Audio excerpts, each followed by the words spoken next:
Hi, this is Stan Phelps from marketinglagniappe.com, and welcome to episode 29 of the Purple Goldfish video podcast. Today we're going to talk to Linda Ireland, who's going to talk about customer experience and, very importantly, it's linked to profitability. We're also going to talk about a cookie. Jack and I are going to talk about 4 or 5 companies that all use a chocolate chip cookie in a different way. And we'll explore not only what the cookie is, but beyond the cookie and what the cookie represents. Today's podcast is brought to you by Synergy Events, an award-winning experiential marketing agency. Thanks and enjoy the podcast.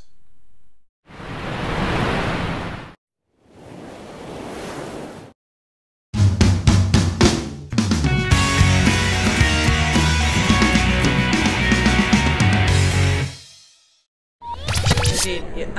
In a former life as a line executive, I always knew that the closer that we could align all the kinds of decisions that we were making on a daily basis to what could best solve a need for the customers that we were serving, that the closer we could align our marketing and service decisions to solving needs for customers, we'd get some good performance for that. But when we aligned everything that we were doing, from product design decisions and pricing and marketing and service, but even which of these 2 smart people should I hire and should we make that capital investment or this capital investment, we'd make the most money. Right. And so over time I realized I needed more proof than just my experiences. And at Avius we've done a couple of rounds of national research that have actually shown that those leaders and those organizations that understand what their customer experience is and use it in daily decision making, they're actually twice as likely to beat their financial targets than organizations that don't do that. The key is understanding what is that ideal version. If you close your eyes and think about ideally, what should happen and how customers should feel as they learn about you, try you out, etc. Now imagine that you could use that as a litmus test on a daily basis to say, as I make this decision, whether I'm choosing between 2 copy headlines or 2 smart people to hire or 2 investments that we should make, if I knew which of those decisions could get me 3 inches closer to that ideal, even though we might not ever actually achieve it, at the end of the day, if everyone across the organization does that, I guarantee you'll make more money. The key to know is that what you solve is a lot more important than what you sell. There's an old cliche that people don't buy drills, they buy 1/4-inch holes. So if you think about it that way, let's say I woke up this morning and I had a stiff neck, which might not be so far from the truth. I could be, as I notice that I have a stiff neck, I could be thinking, I need some ibuprofen, or this is what I pay for not having worked out for a week, or I should go see my chiropractor, I haven't been there for 2 or 3 weeks, or, I need new pillows. These pillows are shot. 4 very different products and services for this single problem.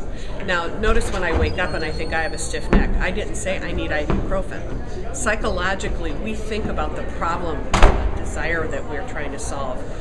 That's our instinctive kind of primal realization that we want to act on something. Right. And so my goal as a business is to try to just naturally be in the path that person is trying to travel.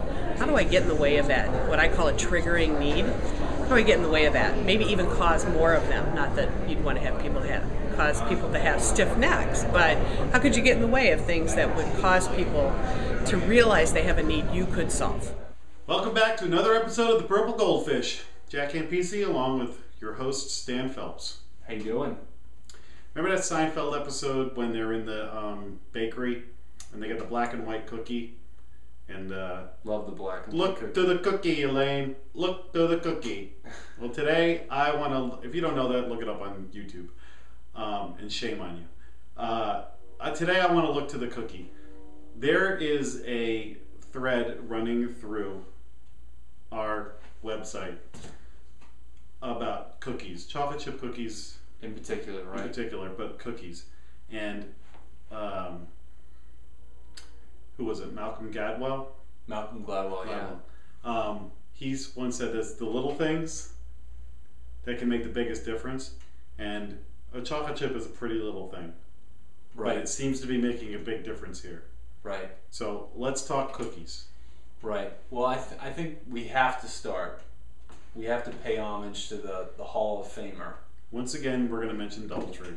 DoubleTree Hotels, that have given away. This is really a signature thing that DoubleTree does, and they've given over 200 million chocolate chip cookies. And what's interesting to me is that when DoubleTree talks about it, they talk about what is a chocolate chip cookie. They say it's something that's warm, it's welcoming, it's inviting. It's all the things that they want to try to communicate as a hotel, and that's why I think it's a great fit. Absolutely. And those are warm cookies. There's some other people that are doing this, though. Right. Who are some of the other ones who... Well, if you go to DoubleTree, you get a big cookie, yeah. It's substantial cookie. It's big. Which is nice, because if you got like the little store brand packet, that'd be okay. But you Right. get that at the vending machine. Right, right. It's distinctive. Each one is individually wrapped. It's cool, and then they're warm. Midwest Airlines, which is now Frontier, but for years and years, These cookies are good. right? They actually bake the cookies on the flight, so you can imagine the smells that start to generate, and it's the expectation that the cookies are coming out. And what is better than the smell of chocolate chip cookies in the oven? Right. It's the greatest. But to your point, they actually do 2 smaller cookies when you're on Midwest. Though I love those. I've only flown that airline once because they don't go where I was going, but in one instance I wasn't. It Made was an word of impression, mouth. right? It was word of mouth that I heard Okay. about it because somebody told me about the cookies. Okay. And if I recall, they have really nice seats too. Okay. But the cookies is definitely and that now that airline stands out. Right. You've got a sea of airlines, and you're like, oh wait a minute, the cookie. Right. You know what's funny is that I think they don't do cookies for any flights that maybe arrive before 10 a.m. in the morning. And it's funny, they've gotten a few letters to the president of the airline saying, it's never too early for chocolate No chip kidding. cookies, right? Well, depends on when you're traveling. You're eating stuff at all different hours. Right. People are eating McDonald's at 9 o'clock in the morning. They're having a Big Mac. So. Right. Now there's a local place here in Fairfield County, right over the New York line. Right over the New York line in Portchester. Portchester. So it's the Portchester, I think it's the Coach Diner. Okay, the Coach Diner. Yeah. And so it's a nice diner, good food, quick service. But when you pay your bill at the counter in the diner, instead of having mints or whatnot, they have these miniature little chocolate chip cookies. And it was so funny. I was in there with a colleague, and we were a little rushed. Even though we might have wanted dessert, we didn't have time for it. We said, let's get out of here because we need to make a meeting. And it was just that nice little touch where I think we both grabbed a couple before we walked out the door. Yeah, that's just, it's that kind of thing that's going to, you now think affectionately of that place. Right. And that's a visceral reaction. You know, I got to go have those chocolate chip Right. cookies. Now, am I going to go back to that diner just because they have those? No, probably not. I'm not going to go out of my way. But I tell you what, if I knew I was going to be near Portchester and I needed to make like a lunch decision. And that's it. Lagniappe is not a magic wand. Right. That, I got cookies, now everybody comes. But it's those little things, you know, the difference between a fly ball to the warning track and a home run Right. can be inches. Right. And that's the difference between somebody pulling in your place and somewhere else. So if chocolate chip cookies are something that's going to tip the scale your way. Right. A couple other ones, we won't go into them in detail, but Potbelly, which is a franchise that does sandwiches, they do a little chocolate chip cookie on like a straw. Oh, that's different. Have you heard this? So that's different. It's kind of unique. And then Fort Wayne, Indiana, the airport, when you arrive, they actually have volunteers that will meet you at your gate as you arrive at the airport, and as you walk off the, the, what do they call it, the jetway or whatever, and walk out into the terminal. They have a big basket of chocolate chip cookies. They've given away over 1 million cookies. So all these people keeping track of their cookie numbers. Imagine that job. There's the bean counter and there's the cookie counter. Right. That's so. Listen, if there is one magic ingredient in all this, it's chocolate chip cookies.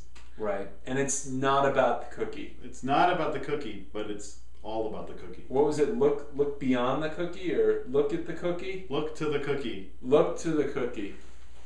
But then look beyond the cookie. Look beyond. What's behind the cookie? Right. I don't know about you, but I'm getting hungry. All right, let's wrap it up. Send us examples for the Purple Goldfish project. Send us chocolate chip cookies. We'll take those as well. marketinglanyap.com, or you can go to purplegoldfish.com. Which is a heck of a lot easier. Purplegoldfish.com. Right, easier on the spelling. All right, thanks. We'll see you next time.